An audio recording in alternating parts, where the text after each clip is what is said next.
Hello everyone, कैसे हैं आप। आपका आपके YouTube channel Digvijay commerce classes पर स्वागत है।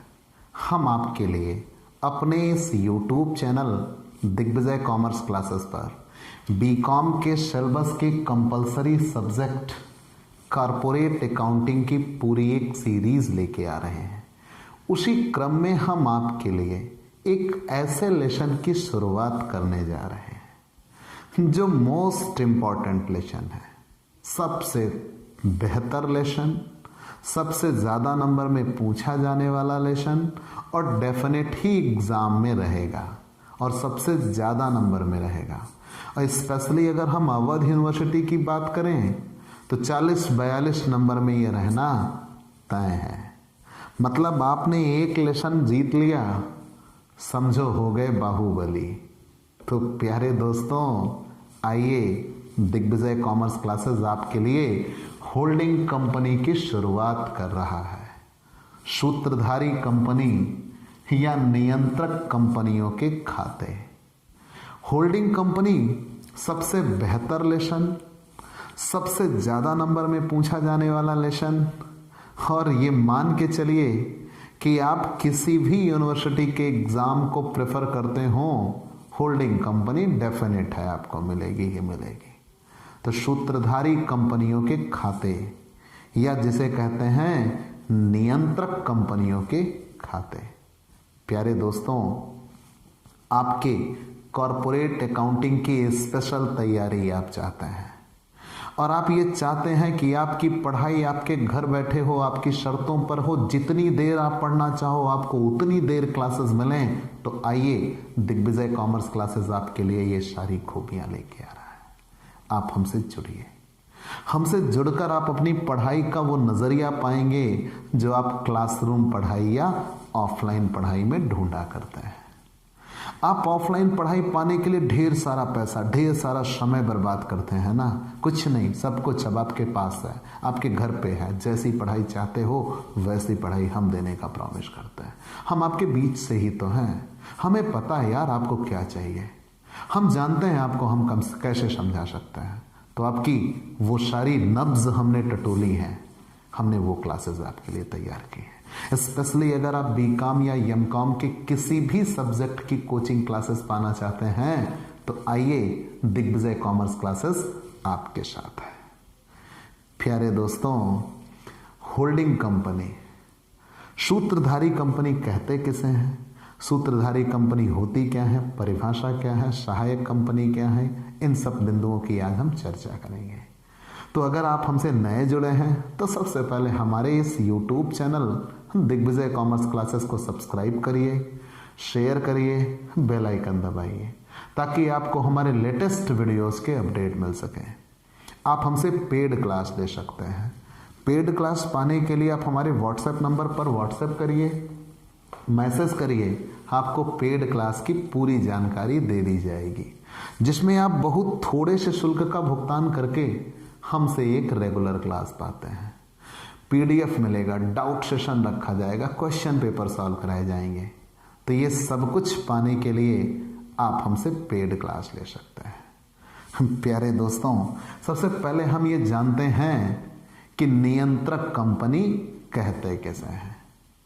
भाई, अगर हम एक टर्म्स जानना चाहें कि होल्डिंग कंपनी है क्या, तो नियंत्रक अथवा सूत्रधारी कंपनी से आशय।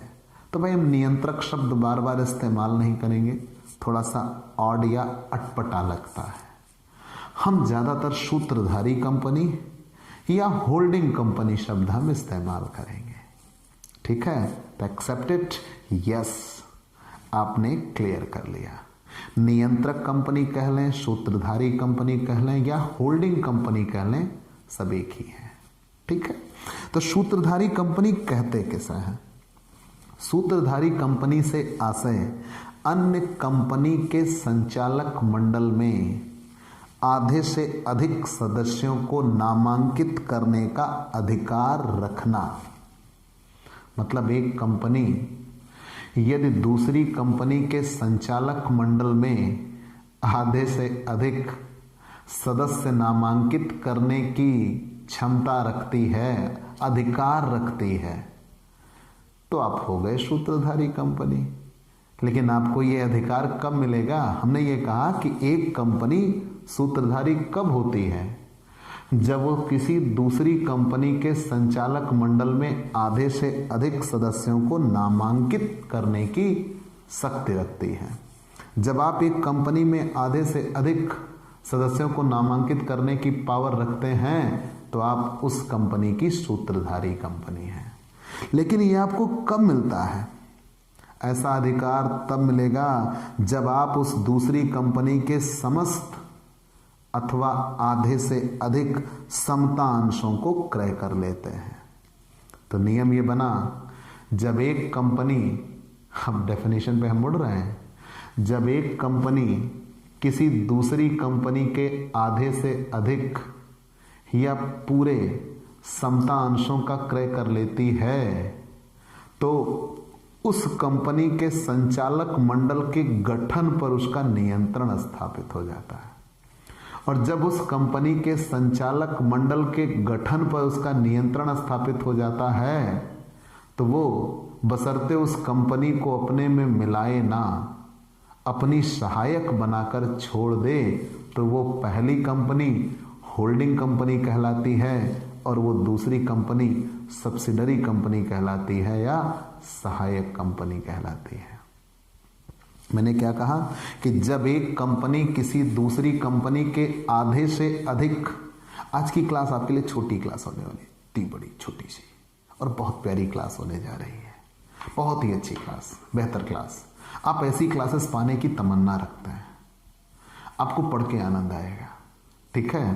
तो सूत्रधारी कंपनी कहते किसे हैं? तो मैंने ये कहा कि जब एक कंपनी किसी दूसरी कंपनी के आधे से अधिक क्षमता अंशों को क्रय कर लेती है। जब एक कंपनी किसी दूसरी कंपनी के आधे से अधिक क्षमता अंशों का क्रय कर लेती है या पूरे क्षमता अंशों का क्रय कर ले तो उस दूसरी कंपनी के संचालक मंडल के गठन पर हमारा नियंत्रण स्थापित हो गया। जब हमने किसी कंपनी के आधे से अधिक क्षमता अंश खरीद लिए या पूरे अंश खरीद लिए तो उसके संचालक मंडल के गठन पर हमारा नियंत्रण स्थापित हो गया। लेकिन हमने उसको अपने में मिलाया नहीं कि हम उसका अस्तित्व समाप्त कर देंगे ना, ऐसा नहीं किया। हमने उसको अपने में मिलाया नहीं, केवल अपनी सहायक बनाकर छोड़ दिया। जब हमने उसको अपनी सहायक बनाकर छोड़ दिया तो हम उसकी सूत्रधारी कंपनी कहलाएंगे और वो हमारी सहायक कंपनी कहलाएगी। तो मतलब ये कि जब एक कंपनी किसी दूसरी कंपनी के आधे से अधिक क्षमतांशों का क्रय कर लेती है और उसके संचालक मंडल के गठन पर नियंत्रण स्थापित कर लेती है, लेकिन वो उसको समाप्त ना करे, अपने में मिलाए ना, केवल अपनी सहायक बनाकर छोड़ दे, दोनों कंपनियां चलती रहेंगी, तो वो पहली कंपनी सूत्रधारी कंपनी कहलाएगी और वो दूसरी कंपनी सहायक कंपनी कहलाएगी। क्लियर? कि अगर हम किसी कंपनी के आधे से अधिक क्षमतांश खरीद लें लेकिन उसको अपने में मिलाएं ना, अपनी सहायक बनाकर छोड़ दें, तो वो हमारी सहायक कंपनी होगी और हम उसकी सूत्रधारी कंपनी, नियंत्रक कंपनी कहलाएंगे। चलिए मान लिया। और वास्तव में यहाँ ये कहा गया कि सहायक कंपनी पहले की ही तरह कार्य करती है। क्यों? क्योंकि अन्य कंपनी द्वारा उसके नियंत्रण का अधिकार तो प्राप्त कर लिया जाता है लेकिन उसका समापन नहीं किया जाता। परंतु सहायक कंपनी की नीतियां नियंत्रक कंपनी ही निर्धारित करेगी। हमने ये कहा कि जब हम किसी कंपनी को खरीद लेंगे, उसके संचालक मंडल के गठन पर हमारा नियंत्रण स्थापित हो जाएगा, तो उसकी नीतियां, रूल एंड रेगुलेशन हम बनाएंगे, लेकिन उसको हम समाप्त नहीं करेंगे, वो पहले के जैसे ही चलती रहेगी। चलिए बात कर लेते हैं परिभाषा की। तो भारतीय कंपनी अधिनियम की धारा 2 की उपधारा 46 में, किसमें? भारतीय कंपनी अधिनियम,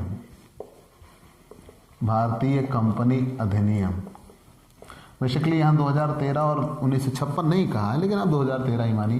भारतीय कंपनी अधिनियम की धारा 2 की उपधारा 46, भारतीय कंपनी अधिनियम की धारा 2 की उपधारा 46 में ये कहा है कि एक कंपनी दूसरी कंपनी की सूत्रधारी तब माना जाएगा जबकि दूसरी कंपनी उसकी सहायक कंपनी हो। अगर दूसरी कंपनी उसकी सहायक कंपनी नहीं है तो फिर पहली कंपनी सूत्रधारी कंपनी नहीं है। यह विशेष ध्यान रखिएगा। एक कंपनी किसी दूसरी कंपनी की सूत्रधारी कंपनी होगी तब जबकि दूसरी कंपनी उसकी सहायक कंपनी होगी। चलिए मान लिया। अन्य परिभाषाएं क्या कही गई हैं? कंपनी अधिनियम 2013 की धारा 2 की उपधारा 87 में एक नई परिभाषा आई। क्या है? तो ये कंपनी अधिनियम 1956 में रहा होगा। तो कंपनी अधिनियम 1956 की धारा 2 की उपधारा 46। अब कंपनी अधिनियम 2013 की धारा 2 की उपधारा 87 में है।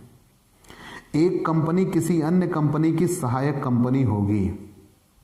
कब? बशर्ते वह अन्य कंपनी इसके संचालक मंडल के गठन पर नियंत्रण रखती हो।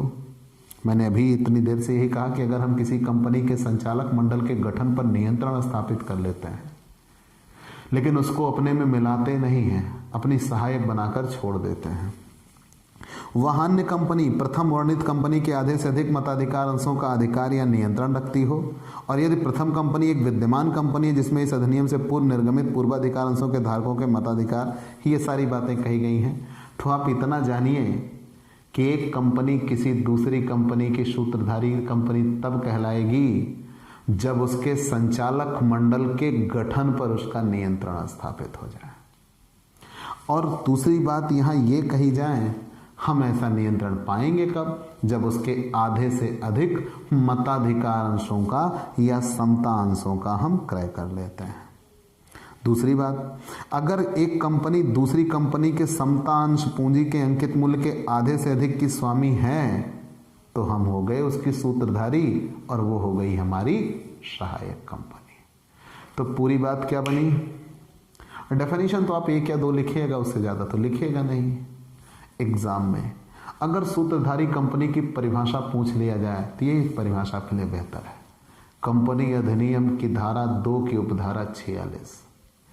एक कंपनी दूसरी कंपनी की सूत्रधारी कंपनी कहलाएगी तब जबकि दूसरी कंपनी उसकी सहायक कंपनी हो।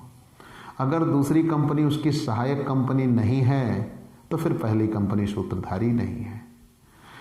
कंपनी अधिनियम 2013 की धारा 2 की उपधारा 87 में यह कहा गया कि एक कंपनी दूसरी कंपनी की सूत्रधारी कंपनी कहलाएगी या सहायक, एक कंपनी किसी अन्य कंपनी की सहायक होगी। इन्होंने सहायक कंपनी की परिभाषा दिया।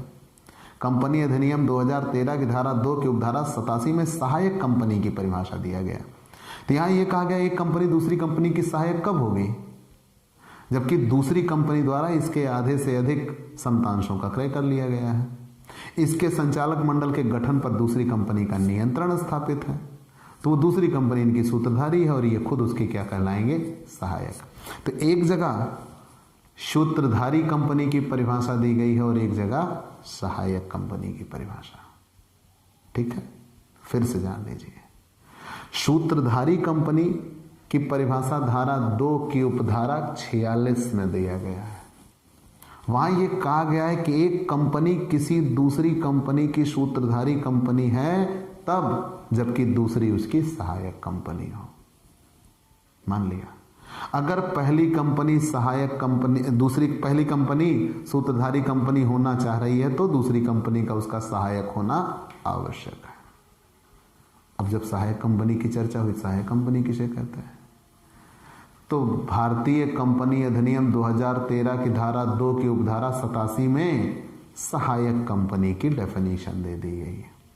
सहायक कंपनी कौन?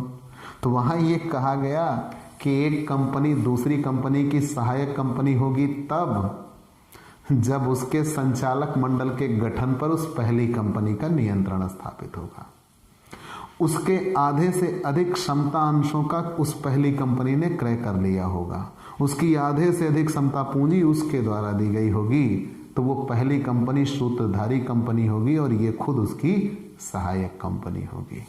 चलिए मान लिया। दूसरी बात, यहां यह कहा गया है जैसे जिसने नियंत्रक कंपनी को किसी अन्य कंपनी की सहमत के बिना ही उस कंपनी के समस्त अथवा संचालकों को हटाने या नियुक्त करने का अधिकार प्राप्त हो जाता है। परंतु यह विश्वासृत संबंध होता है। मान लीजिए आप किसी एक कंपनी के संचालक मंडल के गठन पर विश्वासृत संबंध पा लेते हैं कि उसके संचालक मंडल के गठन पर आपको नियंत्रण स्थापित हो गया बिना अंश क्रय किए बिना ही, तो आप उसके सूत्रधारी बन सकते हैं। ठीक है, लेकिन यहाँ कुछ कहा गया है। क्या कहा है किताब में, आप समझ लीजिए कि दूसरी कंपनी के संचालक मंडल के गठन पर नियंत्रण स्थापित करके, जिससे नियंत्रक कंपनी को किसी अन्य कंपनी की सहमति के बिना ही उस कंपनी के समस्त अथवा अधिकांश संचालकों को हटाने एवं नियुक्त करने का अधिकार प्राप्त हो जाता है, परंतु यह अधिकार विश्वासृत हैसियत के रूप में प्राप्त ना हो। जैसे उदाहरण के लिए, एक बैंक द्वारा किसी कंपनी को ऋण प्रदान करने की प्रतिभूति के परिणाम स्वरूप उस कंपनी के अधिकांश अंश होने अथवा उसके अधिकांश संचालक नियुक्त करने का अधिकार होने पर भी उसे नियंत्रक कंपनी नहीं कहा जा सकता। क्यों? क्योंकि वहां यह है कि कंपनी जरूर आपकी कर्जदार है, आपने जरूर उसमें पैसा लगा दिया है, लेकिन आपको ये पावर नहीं है कि आप उसके संचालक मंडल के गठन पर नियंत्रण रखें। अब अगर आप उसके पावर नहीं रखते हैं तो आप उसकी सूत्रधारी नहीं है। एक विशेष बात, अगर ए कंपनी ने बी को खरीदा, आधे से ज्यादा खरीदा, उसको अपने में मिलाया नहीं, अपनी सहायक बना के छोड़ दिया, तो जब ए कंपनी ने बी कंपनी को खरीदा और उसको अपनी सहायक बना के छोड़ दिया, तो ये हो गए सहायक और ये हो गए सूत्रधारी। मान लो बी ने सी को खरीदा है और सी को अपनी सहायक बना के छोड़ दिया है, तो सी बी के लिए भी और सी ए के लिए भी सहायक कंपनी कहलाएंगे। ये ऑटोमेटिकली ए की सहायक बन जाएंगे। मान लो सी ने डी को खरीदा, तो डी सी की सहायक होंगे, डी बी के भी सहायक होंगे और डी ए के लिए भी सहायक होंगे। तो जैसे एक कंपनी दूसरी कंपनी को खरीदती है तो दूसरी उसकी सहायक बन गई, दूसरी ने तीसरी को खरीदा तो तीसरी पहले की भी सहायक बन जाएगी और दूसरे की भी सहायक बन जाएगी। अगर ऐसा ही ये सीक्वेंस चलता रहेगा। ठीक है, चलिए हमने मान लिया। अब हम बात कर लेते हैं दूसरी कंपनी के आधे से अधिक मताधिकार अथवा समतांशों पर नियंत्रण स्थापित करके पा सकते हैं। और नियंत्रक कंपनी, या यूं कह लीजिए उसकी कंपनी के जो यहाँ ये कहा गया नियंत्रक कंपनी उसकी कंपनी की नियंत्रक कंपनी होती है जो उस कंपनी की सहायक कंपनी होती है। वो परिभाषा आपने बार बार पढ़ लिया। तो मैंने ये कहा, अगर हम पूरा क्लियरली आपको एक शब्द में बताना चाहें तो एक कंपनी किसी दूसरी कंपनी की सूत्रधारी कंपनी कहलाती है। एक कंपनी किसी दूसरी कंपनी की सूत्रधारी कंपनी कहलाती है तब जब वो पहली कंपनी दूसरी कंपनी की, मान लीजिए मैंने ये कहा एक कंपनी किसी दूसरी कंपनी की सूत्रधारी कंपनी कहलाती है तब जब वो पहली कंपनी दूसरी कंपनी के आधे से अधिक समतांशों का क्रय कर लेती है, उसके संचालक मंडल के गठन पर नियंत्रण स्थापित कर लेती है, लेकिन उसको अपने में मिलाती नहीं है, अपनी सहायक बनाकर छोड़ देती है, तो वो पहली कंपनी सूत्रधारी कंपनी कहलाएगी और वो दूसरी कंपनी सहायक कंपनी कहलाएगी। ठीक है, परिभाषा भी आपने पढ़ लिया। अब हम आते हैं सहायक कंपनियों के प्रकार। तो दो प्रकार की सहायक कंपनियां होती हैं।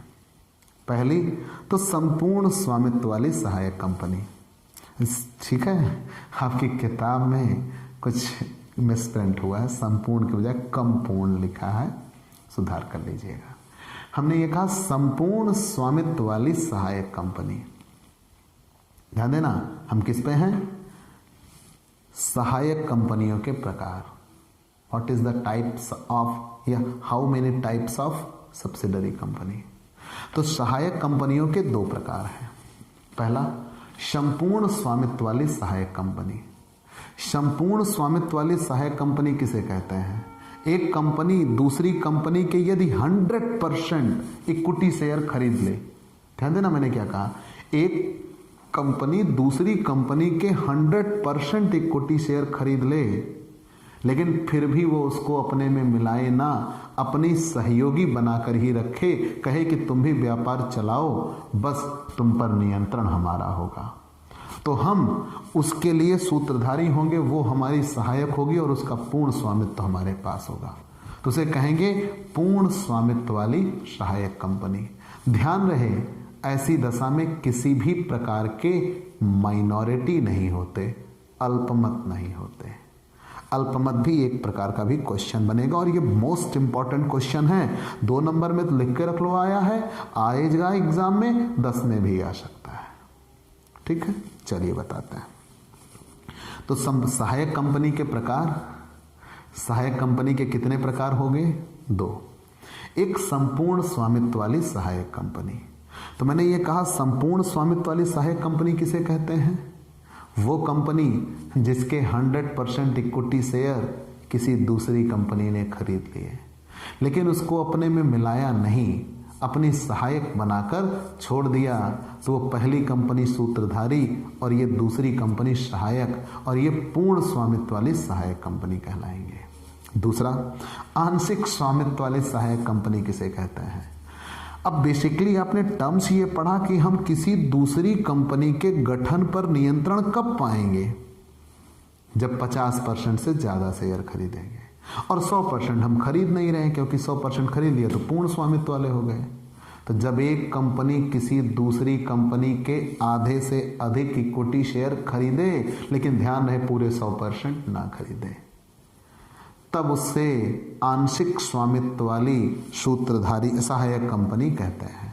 मतलब उसका थोड़ा हिस्सा उसके पास है। तो जब एक कंपनी के आधे से अधिक क्षमतांश किसी दूसरी कंपनी ने खरीदे हों, लेकिन पूरे अंश ना खरीदे हों, तब उसे आंशिक स्वामित्व वाली सहायक कंपनी कहते हैं। और ध्यान रहे, ये जो आंशिक स्वामित्व इनके पास होता है, उनके अंशधारी अल्पमत हित रखते हैं, उन्हें ही माइनॉरिटी इंटरेस्ट कहा जाता है। जैसे आप एक उदाहरण ले लीजिए, मान लीजिए एक अमृत लिमिटेड नाम की कंपनी है, अमृत लिमिटेड नाम की कंपनी है, और अमृत लिमिटेड नाम की कंपनी ने जहर लिमिटेड नाम की कंपनी को खरीदा। क्यों, क्या हुआ? ऐसे यूनिक नामों से डर लगता है क्या? नहीं भाई, बस आपको रोचक बनाने के लिए मैंने बोल दिया। तो मान लीजिए एक अमृत लिमिटेड नाम की कंपनी है, और अमृत लिमिटेड ने जहर लिमिटेड नाम की कंपनी को खरीदा, और आधे से ज़्यादा खरीदा, मान लो 75% खरीद लिया। तो उनके पास आधे से ज़्यादा मालिकाना हक हुआ, लेकिन वो उसको समाप्त नहीं कर रहे, अपनी सहयोगी बना के छोड़ दे रहे हैं। तो जहर लिमिटेड के पास अभी भी 25% अधिकार है, तो वो 25% माइनॉरिटी कहलाएंगे। और माइनॉरिटी कब बनते हैं? मान लो हम किसी कंपनी के 51% शेयर खरीदें, तो आधे से ज़्यादा तो खरीद लिया, संचालक मंडल पर गठन हो गया, हमारा नियंत्रण स्थापित हो गया, हम हो गए सूत्रधारी। लेकिन अभी भी हमने 49% नहीं खरीदा, तो वो 49% अल्पमत कहलाते हैं। तो अल्पमत की परिभाषा क्या होगी? जब एक कंपनी किसी दूसरी कंपनी के आधे से अधिक क्षमता अंशों का क्रय करती है, लेकिन जितने अंशों का वो क्रय नहीं करती है, वही क्या कहलाते हैं? अल्पमत हित कहलाते हैं। मतलब जब सूत्रधारी कंपनी सहायक कंपनी के अंशों का या जितने प्रतिशत अंशों का क्रय नहीं करती है, उसे ही सूत्रधारी का, उसे ही अल्पमत कहा जाता है। ठीक, तो अभी आप क्या पढ़ रहे थे? सहायक कंपनी के प्रकार। तो सहायक कंपनी के कितने प्रकार होते हैं? 2। एक संपूर्ण स्वामित्व वाली सहायक कंपनी, संपूर्ण स्वामित्व वाली सहायक कंपनी। दूसरा, आंशिक स्वामित्व वाली सहायक कंपनी। संपूर्ण स्वामित्व वाली सहायक कंपनी किसे कहते हैं? जिसके 100% इक्विटी शेयर किसी दूसरी कंपनी ने खरीद लिए, उसे संपूर्ण स्वामित्व वाली सहायक कंपनी कहते हैं, और इसमें कोई माइनॉरिटी नहीं होता। लेकिन किसी एक कंपनी, अब आंशिक स्वामित्व वाली सहायक कंपनी, जब एक कंपनी के आधे से अधिक इक्विटी शेयर किसी दूसरी कंपनी ने खरीद लिए हैं, तो वो हमारे संचालक मंडल के गठन पर नियंत्रण तो रख रही है, लेकिन पूरा स्वामित्व उसके पास नहीं है। तो जितना स्वामित्व हमारे पास होता है वो 1% से लेकर 49% तक हो सकता है, क्योंकि वो 51% तो हमसे खरीदा ही होगा। अगर उसने 51% शेयर हमसे खरीदा तो 49% हमारे पास है, वो अल्पमत है। अगर उसने हमसे 90% खरीदा तो 10% हमारे पास है, वो अल्पमत है। और अगर उसने 99% हमसे खरीदा तो 1% हमारे पास है, वो अल्पमत है। और अगर उसने 100% खरीदा तो पूर्ण स्वामित्व ले, आंशिक स्वामित्व वाले कहा है। तो मैंने ये कहा कि जब एक कंपनी किसी दूसरी कंपनी के आधे से अधिक इक्विटी शेयर खरीदती है लेकिन पूरे नहीं खरीदती, तो जिस कंपनी के शेयर उसके पास हैं, थोड़े हैं, उसे आंशिक स्वामित्व वाली कंपनी कहा जाता है। और जितना हिस्सा उनके पास बचा रहता है उसे अल्पमत कहा जाता है, माइनॉरिटी कहा जाता है। सूत्रधारी कंपनी या सहायक कंपनी के लाभ क्या बनेंगे? अगर सूत्रधारी की घटना घटित हुई, मतलब एक कंपनी ने दूसरी कंपनी को आधे से अधिक क्रय किया और उसके संचालक मंडल के गठन पर नियंत्रण स्थापित किया, तो फायदा क्या होगा, लाभ क्या होगा? सबसे पहली चीज, प्रतिस्पर्धा की समाप्ति हो जाती है। हम आज एकीकृत चिट्ठा नहीं बताएंगे, कंसोलिडेटेड बैलेंस शीट नहीं बताएंगे, हम उसकी भूमिका पर लाकर आपको छोड़ देंगे। आज आप जानते रहिएगा, हमें ये थ्योरेटिकल पोर्शन क्लियर करना है, क्योंकि पिछले कई वर्षों से होल्डिंग कंपनी की थ्योरी बहुत गजब की आ रही है एग्जाम में। सूत्रधारी कंपनियों के लाभ, तो सबसे पहली चीज तो यह है कि प्रतिस्पर्धा की समाप्ति हो जाती है। भाई बाजार में दो कंपनियां थी, दोनों का अलग अस्तित्व था, तो दोनों के बीच में आपस में कंपटीशन भी रहा होगा। अब उनमें से एक कंपनी दूसरी को खरीद रही है, तो मालिकाना हक तो एक ही कंपनी के ओर ट्रांसफर हो जाएगा, चाहे 100% खरीदे चाहे आधे से ज्यादा खरीदे, तो आपसी प्रतिस्पर्धा समाप्त हो जाएगी। जब आपसी प्रतिस्पर्धा समाप्त हो जाएगी तो दोनों बेहतर तरीके से काम कर सकते हैं। दूसरा, पृथक खाते तथा परिणाम बनाने की आवश्यकता नहीं रहती। नियंत्रक कंपनी तथा सहायक कंपनी अपने खाते तथा वित्तीय विवरण अलग अलग बनाती हैं, प्रत्येक के लाभ हानि खाते अलग अलग होते हैं। मैंने ये कहा, वो अपना लाभ जानने के लिए इकट्ठा भी बना सकते हैं। और दूसरी बात, इससे कभी कभी ऐसा भी होता है कि निरंतर हानि में चल रही सहायक कंपनी को आसानी से बंद भी किया जा सकता है। तो हमने ये कहा कि दो अलग कंपनियों का अस्तित्व होगा, दोनों के अलग अलग चिट्ठे होंगे, दोनों के अलग अलग खाते होंगे और दोनों के अलग अलग परिणाम होंगे। तो अगर कोई घाटे में जा रहा है तो आप उसको आसानी से बंद भी कर सकते हैं। तीसरी बात, स्वयं की ख्याति का लाभ। सपोज करिए अब दिग्विजय कॉमर्स क्लासेस किसी फेमस ब्रांड की कोचिंग को क्रय कर ले तो, या उस कंपनी द्वारा मुझे क्रय कर लिया जाए तो, या मेरे इस कॉमर्स क्लासेस को खरीद लिया जाए तो उसकी गुडविल का फायदा हमें मिलेगा, ये श्योर है मिलेगा। तो ऐसे ही जब किसी एक फेमस ब्रांड की कंपनी किसी दूसरी कंपनी का क्रय कर लेती है ना, मैंने क्या कहा, जब किसी एक फेमस ब्रांड की कंपनी किसी दूसरी कंपनी को क्रय कर लेती है तो उसकी ख्याति का फायदा उसको जरूर मिलता है और वो उसको अपने में मिला चुके होते हैं। तीसरा, सहायक कंपनी से छुटकारा पाना आसान। सोच के देखिए, आप किसी कंपनी के आधे से अधिक समतांश खरीद लिए हैं तो आपके पास मालिकाना हक है, आप उसके मालिक हो चले हैं। आपको ये लग रहा है बहुत हुआ यार, क्या रखना, शेयर उसके बेच दीजिए। जब आप उसके शेयर बेच देंगे तो आप उसके मालिक नहीं रहेंगे, बात खत्म, रात गई बात गई। मतलब आप सहायक कंपनी से आसानी से पीछा छुड़ा सकते हैं। जब चाहे आप उसके शेयर बेच के आप आसानी से वहां से मूव ऑन हो सकते हैं, और अगर आप वहां से निकल लिए तो सहायक कंपनी से आप पीछा छुड़ा लिए। अगले, कम विनियोग। बेसिकली एक नई कंपनी को स्थापित करने में आपको जितने धन की आवश्यकता होती है उससे बहुत ही कम पैसे में आप किसी दूसरी कंपनी को खरीद के उसके संचालक मंडल के गठन पर नियंत्रण स्थापित कर लेते हैं। तो आप अगर किसी दूसरी कंपनी को खरीद के आना चाहते हैं तो कम विनियोग के जरिए ही आप बाजार में आ सकते हैं और बेहतर स्थान पा सकते हैं। बेसिकली आप नई कंपनी बनाते हो तो आपको ज़्यादा पैसों की, ज़्यादा धन की आवश्यकता होती है। यहाँ कम पैसे कम विनियोग में ही आप उस कंपनी में हिस्सा पा जाते हो। हानियों को आगे ले जाना। अगर आपको हानि हुई तो आप उस हानि को आगे ले जाते हो। इनकम टैक्स ये कहता है कि अगर आपको हानि हुई है तो आप अपनी हानि को अगले 8 वर्षों तक ले जाइए। तो अगर वहाँ हानि हुई तो आप उसे अगले 8 वर्षों तक ले जाते हैं। और दोनों प्रकार की कंपनियों का अलग अलग अस्तित्व रखने की वजह से दोनों पे आप अलग अलग छूट पा सकते हैं, ये भी एक बेनिफिट होता है। और अन्य लाभ भी होते हैं, जैसे नियंत्रक कंपनी और सहायक कंपनी सामूहिक रूप से उत्पादन करती है, कच्चे माल का निर्बाध पूर्ति करती है, नवीन अनुसंधान आदि कर सकती है और उनके परिणाम प्रबंध व्यय में, जैसे मान लीजिए आपने एक रिसर्च कार्य करवाया तो आपको जब उसके रिजल्ट पता लग गए तो आप उस रिजल्ट का बेनिफिट अपने उस दूसरी कंपनी को भी तो ट्रांसफर कर सकते हैं, वो चीज़ें भी फायदा मिलता है। तो ये तो थे फायदे। हानियाँ क्या है? सबसे बड़ी चीज यह है कि संचालकों की मनमाने ढंग से नियुक्ति। जब एक कंपनी दूसरी कंपनी के संचालक मंडल के गठन पर नियंत्रण पा जाती है तो वो उसमें मनमाने ढंग से संचालकों की नियुक्ति करना शुरू करती है।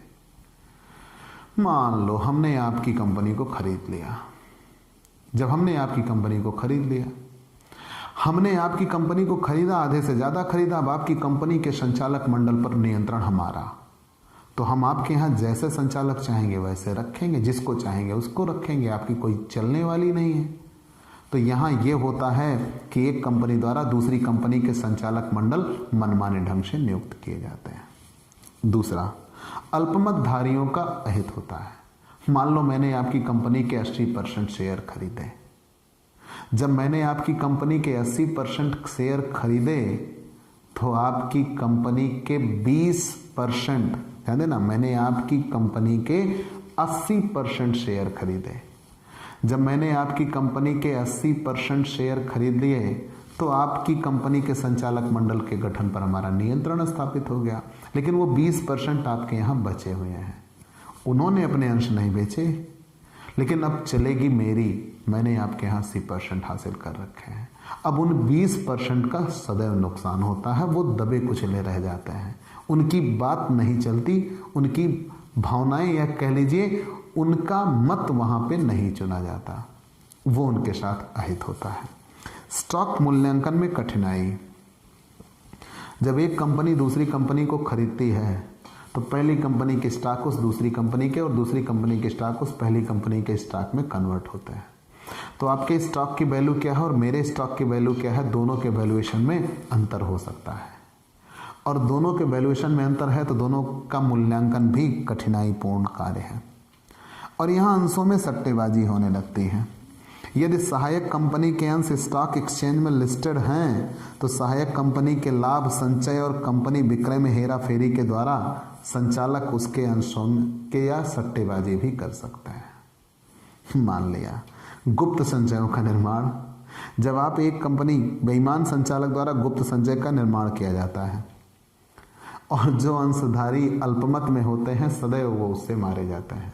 मैंने ये कहा कि आप संचालक मंडल के गठन पर नियंत्रण स्थापित कर लेंगे तो संचालकों की नियुक्ति आपके द्वारा की जाएगी और अल्पमत अंशधारियों की वहाँ पे कुछ चलने वाली नहीं है। और जो बेईमान संचालक होंगे वहाँ गुप्त संचय का निर्माण कर लेंगे तो जो अल्पमत अंशधारी हैं उनको इस बात का पता ही नहीं चलेगा, तो वो उनके साथ नुकसान होगा। और ऐसे कुप्रबंध का खतरा बना रहता है। मान लीजिए आपका मैनेजमेंट दोषपूर्ण है और वो पहली कंपनी द्वारा आपके मैनेजमेंट, मतलब मान लीजिए पहली कंपनी का मैनेजमेंट दोषपूर्ण है तो वो दूसरी कंपनी का मैनेजमेंट देख रहा होता है तो वो उसके यहाँ भी दोषपूर्ण काम करेंगे, कुप्रबंध फैलेगा और उसकी वजह से वो फेल भी हो जाता है। ये भी दिक्कतें बनी रहती हैं। और अंत में कंपनी सौदों में कपट भी होता है। मतलब हम एक कंपनी को दूसरी कंपनी के साथ गलत तरीके से या खरीदारी में गलत सौदों के साथ आते हैं। चलिए ये सब चीज़ें हमने मान ली। अब आप ये बात जानिएगा कि जब एक कंपनी दूसरी कंपनी को खरीदेगी, चाहे पूरा खरीद ले 100%, चाहे थोड़ा खरीद ले, ठीक है ना, आधे से ज़्यादा खरीदे उसे हम आंशिक क्रय कहेंगे। लेकिन आप ये बताइए कि जब मार्केट में दो कंपनियां थीं तो दोनों की अलग अलग बैलेंस शीट थी, दोनों का अलग अलग अस्तित्व था, दोनों के अलग अलग खाते बनाए जाते थे, दोनों के अलग अलग परिणाम निकाले जाते थे। अब जब एक कंपनी ने दूसरी कंपनी को क्रय कर लिया, उसके संचालक मंडल के गठन पर नियंत्रण स्थापित कर लिया, तो अब दोनों कंपनियों पे एक मालिकाना हक है, एक स्वामित्व है। तो वो स्वामित्व ये जरूर जानना चाहेगा कि फाइनली हमें कितना प्रॉफिट हुआ है। तो जब दो कंपनी थी, दो अलग अलग खाते बने थे, दोनों के अलग अलग परिणाम थे, लेकिन जब दोनों का मालिकाना हक अब एक जगह केंद्रित हुआ तो वो उससे जरूर जानना चाहेगा कि हमें प्रॉफिट कितना हो रहा है। तो दोनों कंपनियों के खातों को मिला के एक बैलेंस शीट बनाई जाएगी, उसे ही एकीकृत चिट्ठा कहते हैं, कंसोलिडेटेड बैलेंस शीट कहते हैं। तो हमारा अगला टॉपिक, अगले दिन हम आपको एकीकृत चिट्ठा ही बताएंगे। क्योंकि आज मैं बताना शुरू कर सकता था लेकिन फिर मैं बेहतर तरीके से समझा नहीं पाऊंगा। कारण क्या है कि आज की ये क्लास फिर बहुत लंबी हो जाएगी। तो बेशक है, आप पहले ये एक थ्योरी का क्वेश्चन था, आप ये तैयार कर लीजिए कि सूत्रधारी कंपनी कहते किसे हैं, सूत्रधारी कंपनी की परिभाषा क्या है, सहायक कंपनी की परिभाषा क्या है, सहायक कंपनी के प्रकार क्या हैं, अल्पमत क्या है, और अंत में सूत्रधारी कंपनी और सहायक कंपनी के लाभ या हानियां क्या है। तब हम अगली क्लास में आपको कंसोलिडेटेड बैलेंस शीट बनाना बताएंगे। तो प्यारे दोस्तों, हम कल की क्लास यहीं से शुरू करेंगे। तो आपको ये क्लास कैसी लगी हमें ज़रूर बताइएगा। आपके लाइक और कमेंट का इंतज़ार रहेगा। आप हमसे पेड क्लास ले सकते हैं। आप पेड क्लास पाने के लिए हमारे व्हाट्सएप नंबर पर व्हाट्सएप करिए, मैसेज करिए, आपको पेड क्लास की पूरी जानकारी दे दी जाएगी, जिसमें आप बहुत थोड़े से शुल्क का भुगतान करके हमसे एक रेगुलर क्लास पाते हैं। पीडीएफ मिलेगा, डाउट सेशन रखा जाएगा, क्वेश्चन पेपर सॉल्व कराए जाएंगे। तो ये सब कुछ पाने के लिए आप हमसे पेड क्लास ले सकते हैं। और स्पेशली अगर आप हमसे नए जुड़े हैं तो सबसे पहले हमारे इस YouTube channel Digvijay commerce classes को सब्सक्राइब करिए, शेयर करिए, बेल आइकन दबाइए, ताकि आपको हमारे लेटेस्ट वीडियोस के अपडेट मिल सकें। तो आज की क्लास हम यहीं पे रोकेंगे। थोड़ी छोटी है, प्यारी है, लेकिन जितनी चीज़ें हमने बताई उसमें से कम 10 नंबर आपके एग्ज़ाम में ज़रूर आएगा। तो आप हमसे जुड़िए, आप अपनी पढ़ाई को एकदम मजबूती से करिए। बेहतर जानकारी के साथ एग्ज़ाम प्रिपरेशन आपकी अपनी शर्तों पर होगी। तो देर किस बात की, आइए, दिग्विजय कॉमर्स क्लासेस आपके साथ है। हम कल मिलेंगे। चलते हैं दोस्तों, बाय बाय दोस्तों।